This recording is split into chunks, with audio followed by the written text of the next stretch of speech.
सल्लल्लाहु अलैहि वसल्लम ने कहा कि इल्म हासिल करो, माँ की गोद से गौर तक इल्म हासिल करो, चाहे तुम्हें चीन ही क्यों न जाना पड़े। आज हिंदुस्तान के मुसलमान भारतीय जनता पार्टी की वजह से पीछे नहीं है। आज हिंदुस्तान का मुसलमान अगर पीछे है तो इसके पास इल्म का हथियार नहीं है। ये अगर लड़ता है तो ये हथियारों से लड़ता है। और अल्लाह के रसूल ने बड़ी बड़ी जंगें लड़ी है, बड़ी बड़ी जंगें लड़ी है, और बहुत सी जंगें उनमें ऐसी भी थी जो बिना लड़े जीती है।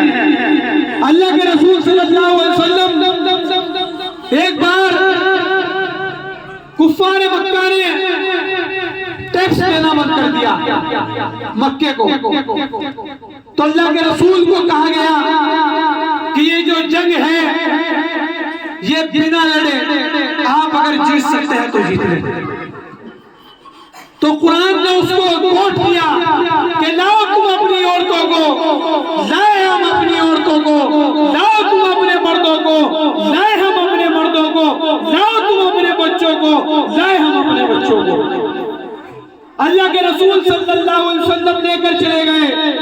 हजरत बीबी फातिमा उनके साथ थी, हजरत अली थे और इमाम हसन इमाम हुसैन थे। तो वहां पर जो उनका सबसे बड़ा अमीर था, उन्होंने कहा अपने मौलाना से कि हजरत मैं उन लोगों को आते हुए देख रहा हूं कि इनके पास इतना इल्म है, अगर मोहम्मद ने आपके लिए बद्दुआ कर दी और इन बच्चों ने आमीन कह दिया तो क़यामत तक हिंदुस्तान क्या पूरी दुनिया के अंदर रोशनी नहीं होगी। यह आपका इल्म था। आज हमारे बच्चे आज इन मदरसों के अगर हिंदुस्तान के अंदर आजादी की लड़ाई लड़ी, मौलाना हुसैन अहमद जैसे लोगों ने, अशफाकुल्लाह खान जैसे लोगों ने, वीर अब्दुल हमीद जैसे लोगों ने पाकिस्तान के टैंकरों के अंदर घुस गए तो वो बिना इल्म के नहीं घुसे। उनके पास इल्म था, उनके पास नॉलेज थी और वो सारे मदरसे में पढ़े हुए बच्चे थे।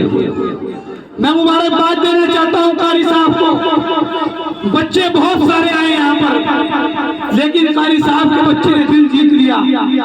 उसने सीरतुन नबी पर अलिफ से लेकर के ये तक उसने जो बताने का काम किया तो उससे पता चला कि इसके माँ बाप ने इसकी कैसी परवरिश कर रखी है। इसीलिए मैं कहता हूँ कि मुश्किल कोई आन पड़ी तो घबराने से क्या होगा, जीने की तरकीब निकालो, मर जाने से क्या होगा। सब मिलकर आवाज उठाओ तो कुछ चांद पे रोक पड़े, मैं ही अकेला जुनून हूं, मेरे चिल्लाने से क्या होगा। हम लोगों को, अपने बच्चों को, हम लोगों को, अपने समाज के लोगों को, जो आप लोगों की आवाज उठाना चाहते हैं, आप लोगों को उनका साथ देना पड़ेगा। अभी डॉक्टर साहब से रास्ते में बात चल रही थी कार में, ये एक इंस्टीट्यूट खोलना चाहती है, ये एक ऐसा कल्चर सहारनपुर के अंदर स्थापित करना चाहती है कि जिसके अंदर हमारे बच्चे मुफ्तियाने इकराम भी बने और हमारे बच्चे एमबीबीएस डॉक्टर भी बन करके निकले। लेकिन इसके अंदर खाली डॉक्टर यास्मीन राव के करने से कुछ नहीं होगा। इसके अंदर आप लोगों की दुआएं चाहिए, आप लोगों का सहयोग चाहिए। आज ये मदरसा टीनों के अंदर चल रहा है, अगर ये गांव वाले चाहे तो आपको इसका ताउन यहाँ से रवाना करना पड़े।